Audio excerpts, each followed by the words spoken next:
This week, Hasbro Wizards spiraled into a major disaster as they became enveloped in a scandal that has only ever been matched before by the OGL crisis last year. In fact, it was basically another OGL scandal. All the greatest hits were coming out again. Players were cancelling their subscriptions to D&D Beyond en masse. Major content creators were openly condemning Wizards of the Coast. Competitors were getting the boot in, and of course, Hasbro Wizards were responding in all the worst ways, making everything worse. Truly, this week, Hasbro faced an existential crisis, and this couldn't have come at a worse time for them, because it's right as they've just launched their new, not new edition of Dungeons and Dragons. I mean, it's in paid early access, but you know, that's still basically released. Just like how it's apparently still cheating, even if all the sex stuff takes place in World of Warcraft Whisper Chat. Come on, ShadowBob69, answer my messages. I haven't been back to Deep Run Tram since like July. And yes, throughout all the last week, the RPG community have been outraged, in an uproar, calamitous. It's been really rough. But then, at the beginning of this week, Hasbro Wizards finally acted. They issued a formal response. They desperately tried to save Dungeons and Dragons, to save the new edition of the game,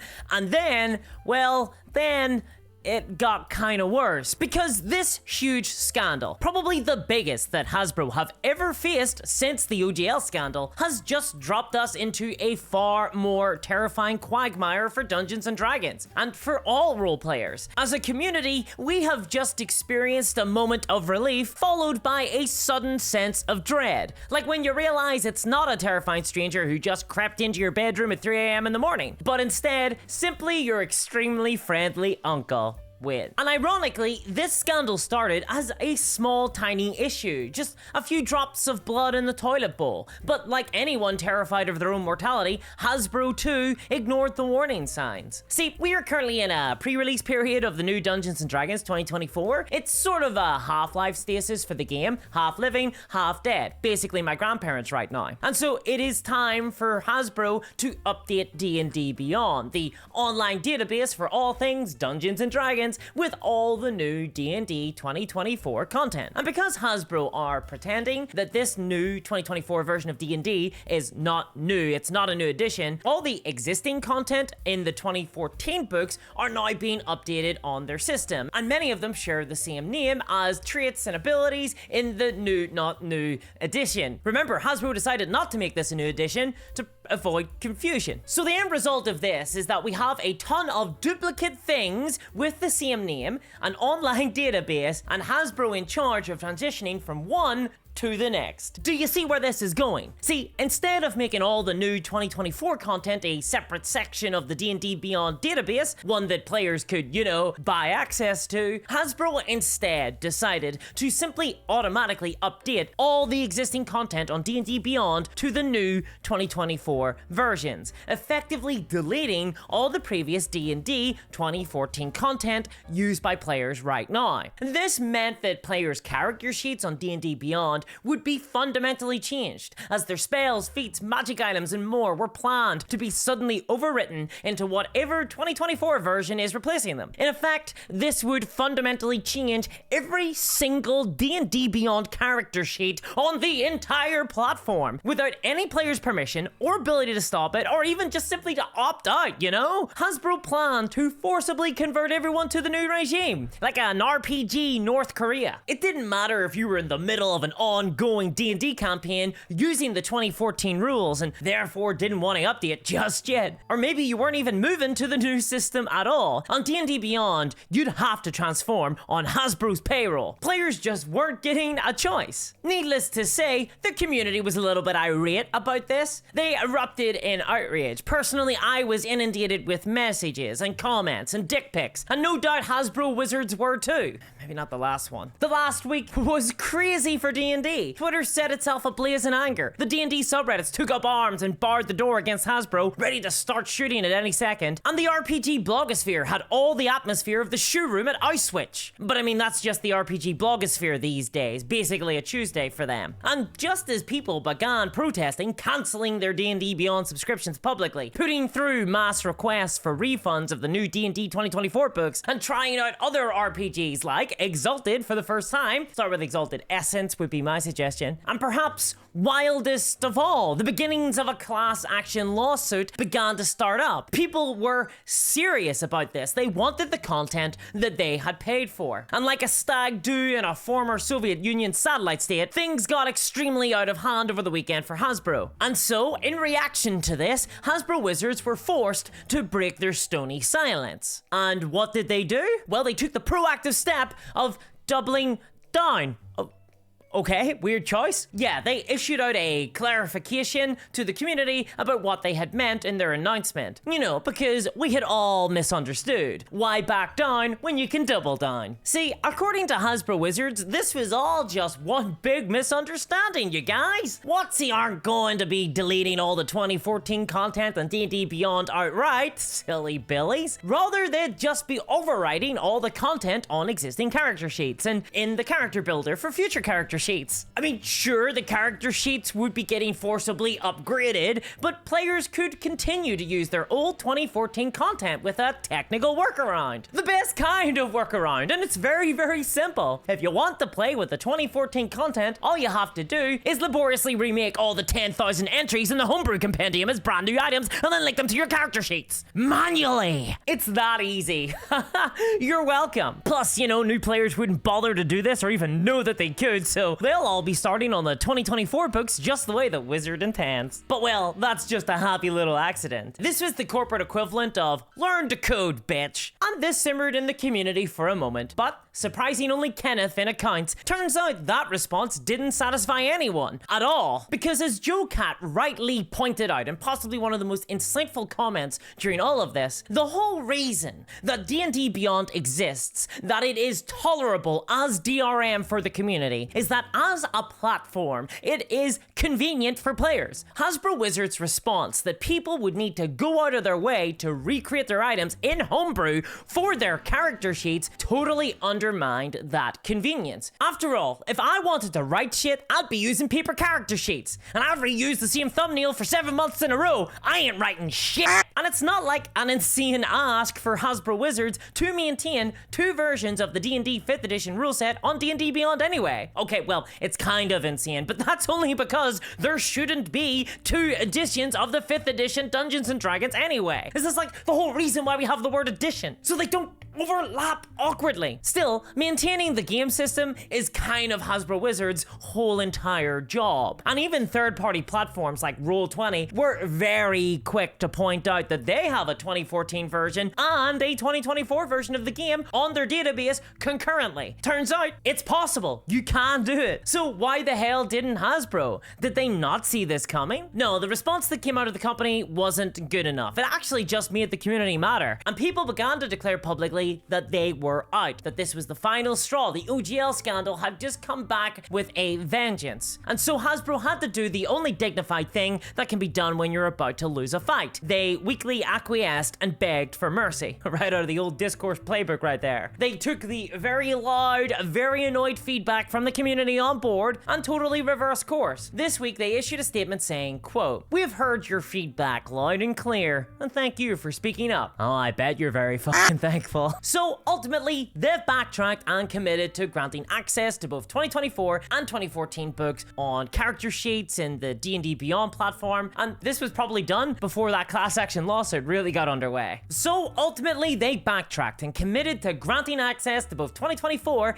and 2014 books. Wow, imagine getting access to the things that you've bought. Thanks, Hasbro. All it took was the potential threat of a class action lawsuit. The American justice system works. Still, we should breathe in for a second. Ignore the smell from the open tins of cat food and enjoy a little victory here for the community. Because it's good that Hasbro Wizards listened to the extremely vocal feedback and mass cancellations from the community. And they should get some kudos for that. We have to acknowledge when Hasbro Wizards do better, or else they have no incentive to ever change their behavior in the future. Like a white historian covering the triangle trade who resists taking his one ever opportunity he'll ever have to finally say the N-word. Well done. Still though, we must also be realistic about the context of this. Hasbro Wizards only get some credit here because it really took a lot of anger, a lot of subscription cancellations, a lot of, well, outrage for them to change things, for them to go back and rethink about what they were doing. I was working on a video over this scandal, which is now as dead as my mummy, and that's not the Egyptian kind, but I wanted to cover this event this week instead because it is a great reminder that actually, as a community, we shouldn't just collectively roll over and accept things as the cost of doing business in the RPG industry. When we stand together, when we raise our voices, and when we vocally disagree with a decision or action, that has a lot of power, and it can move mountains. I mean, not literally, but my patrons managed to get me off a shoplifting charge once through a prolonged intimidation campaign, so, you know, close enough. And if you want in on that, by the way, check out my link below, or simply subscribe to the channel. And while the impact of a community response has been pretty demonstrable over the last few years, there was still a sizable number of people throughout this scandal putting down the outrage as just haters, or my favorite, cry bitches. Thanks Indestructible for that one. That's me, just cry bitching the game better. Ooh, that is a t-shirt, dibs on that. Because as much as it would be lovely otherwise, sometimes outrage is exactly what the game needs. Just like how the body needs all these different kinds of nutrients, and yet the only thing that can give us all of that in a single meal without any of the salt or nasty chemicals in human food is cat food. So you know what you have to do. What a company doesn't need though are cheerleaders. I mean, they have enough of them. They have entire departments of people who get paid to cheerlead. It's called marketing, and we shouldn't do unpaid work for companies. It's pretty gauche, unless we're definitely gonna get ahead and f over Chandra and logistics while we're at it. Fuck you, Chandra. I was the one who put the nuts in your tuna. I probably shouldn't admit that, actually. That was really serious. She almost died. But more than that, this scandal has also revealed something really dark about Dungeons and Dragons and the RPG hobby going forward. This is the got worse bit of the proverbial just got worse for those tracking. And we had heard hints of this from leaks out of Hasbro for a while, so like Sting, this has all been a long time coming. It's just that the actual inauguration happened this week. See, in April 2022, D&D Beyond had over 10 million subscribers. That's a whole lot of people. And yeah, okay, there was a little OGL scandal in between now and then, but that was just a blip of subscriber numbers. A temporary drop, a short, sharp shock to the system to get Hasbro to stop being assholes. Since that time, there's been a lot more subscribers to D&D Beyond. And I've talked before about how Hasbro Wizards are obsessed over these subscriber numbers in the same way that I've been obsessing over a hole that I found that seems to be perfectly shaped just for me. That's a Junji Ito reference, by the way, not a sex thing. Subscribing to D&D Beyond, building characters on that exclusive platform in the character builder, relying on D&D Beyond to provide all the data for the game, to do the actual work of making characters, and then buying skins and dice skins and content on D&D Beyond, integrating your entire group. That's increasingly becoming the normal way to play D&D. Seriously, I'm the admin of a community of almost entirely new people in the hobby. This is the future, and Hasbro are pushing for that. That's why this scandal blew up so massively in the first place. The vast majority of people who actively play Dungeons and Dragons are now